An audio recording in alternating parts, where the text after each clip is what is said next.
Auditando os Fatos. Hoje estou aqui com o Ismael, Carolina, Anaís, Lohane, Verônica e Marina. Vamos mergulhar em um tema essencial para a auditoria e a boa governança, e os controles internos. Hoje vamos te ajudar a entender o que eles são, qual é o seu papel dentro da empresa, os tipos de controles internos e como cada um atua na prevenção, detecção e correção de erros e irregularidades. Então prepara o seu café e vem com a gente!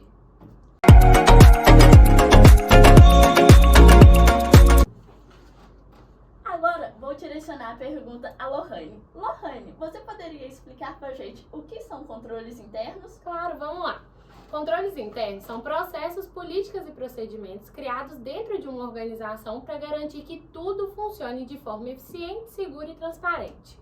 Eles protegem os ativos da empresa, seguram a precisão das informações financeiras e garantem a conformidade com as leis e regulamentos.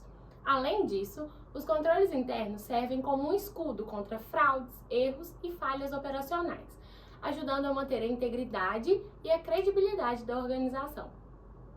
Agora vamos entender um pouquinho melhor sobre o papel do controle interno. E quem vai explicar melhor pra gente vai ser o Ismael.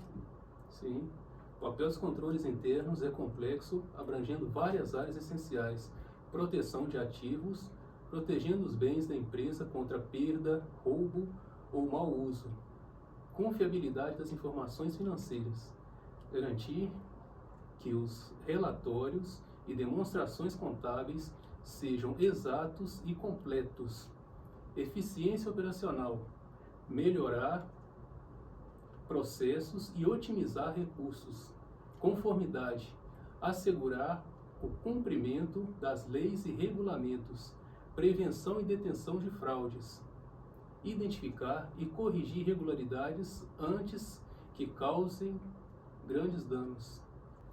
Valeu pela explicação, Ismael. A gente sabe que existem 3 tipos de controles internos: os preventivos, os detectivos e os corretivos. Anaís, fala um pouquinho pra gente sobre cada um deles. Claro, os controles internos eles são fundamentais, para a organização de uma empresa. E ele pode ser classificados, em 3 tipos, como a Lohane falou pra gente. São os preventivos, os detectivos e os corretivos. Os controles preventivos têm como objetivo, evitar que erros e irregularidades possam ocorrer, de forma antecipada. Já os controles detectivos são responsáveis por identificar falhas ou problemas que já aconteceram, permitindo uma resposta rápida, uma resposta ágil. E os controles corretivos, eles buscam corrigir essas falhas e evitar que elas se repitam no futuro. Esses 3 controles funcionam de maneira integrada, formando um ciclo contínuo de prevenção, detecção e correção, que fortalece a estrutura e o controle interno da empresa. Comentando o que a Anaís havia falado, eu vou falar um pouquinho sobre os controles preventivos. Eles são proativos e representam a primeira linha de defesa na gestão de riscos.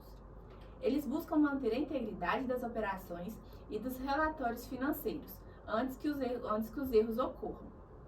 Bom, alguns exemplos que incluem nos controles preventivos são controles de acesso, que restringem o acesso de sistemas, dados e instalações apenas para as pessoas autorizadas, evitando violações e acessos indevidos.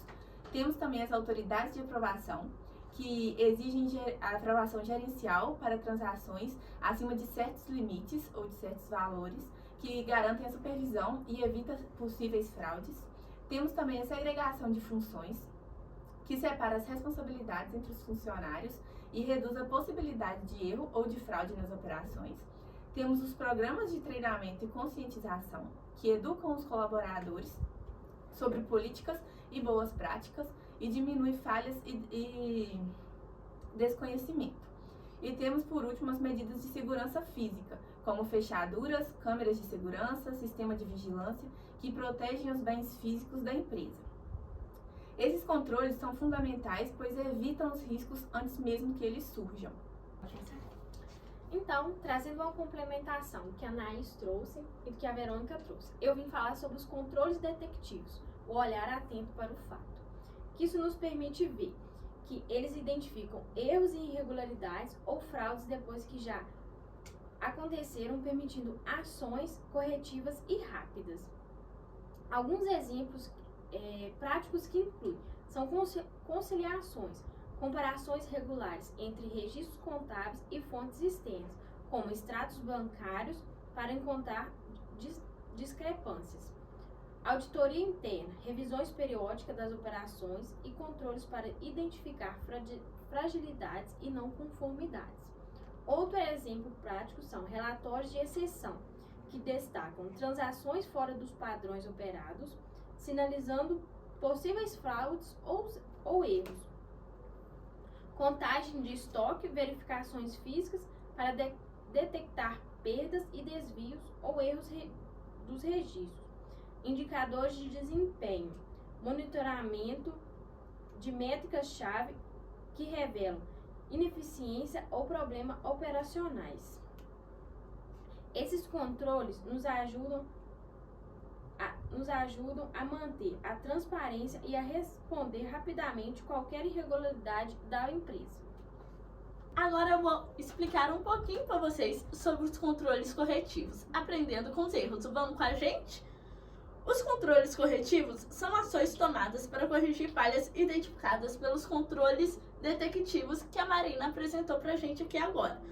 Os controles corretivos vão garantir que os erros não se repitam e que o sistema de controle interno seja continuamente aprimorado. Alguns exemplos incluem lançamentos internos de ajuste, que são as correções de erros contábeis descoberto em conciliações de auditorias. Tem também as medidas disciplinares que aplica em violar políticas internas, reforçando assim a importância da conformidade. Tem também o redesenho dos processos, que é a melhoria ou substituição dos processos ineficazes para a auditoria. Essas medidas transformam falhas em oportunidades de aprendizado e evolução organizacional. Agora, depois que os meninos explicaram um pouquinho melhor pra gente, né, sobre os tipos de controle interno, a gente vai falar sobre a importância desses controles. O controle interno fortalece a governança corporativa, reduzindo os riscos e fraudes e aumenta a confiança tanto dos investidores, gestores e clientes. Eles são essenciais para a transparência, a eficiência e a sustentabilidade a longo prazo da empresa. Bom, agora que a gente já viu o que são os controles internos, quais são os tipos, qual a sua importância, afinal, quem são os responsáveis pelos controles internos? E a resposta é: a responsabilidade pelos controles internos é compartilhada entre várias partes. A alta administração, que estabelece o tom e garante os recursos, o Conselho de Administração e Comitês de Auditoria, que supervisionam a eficácia dos controles, os auditores internos, que avaliam e recomendam melhorias, os funcionários, que seguem as políticas e reportam irregularidades, e os auditores externos, que analisam a eficácia dos controles durante as auditorias financeiras. Ou seja, manter o controle interno eficaz é um dever de todo o coletivo dentro da empresa. E aí, galerinha, que acharam de nosso vídeo de hoje? Não esqueça de seguir o canal, deixar seu like e nos siga para o próximo vídeo. Te aguardamos lá. Tchau!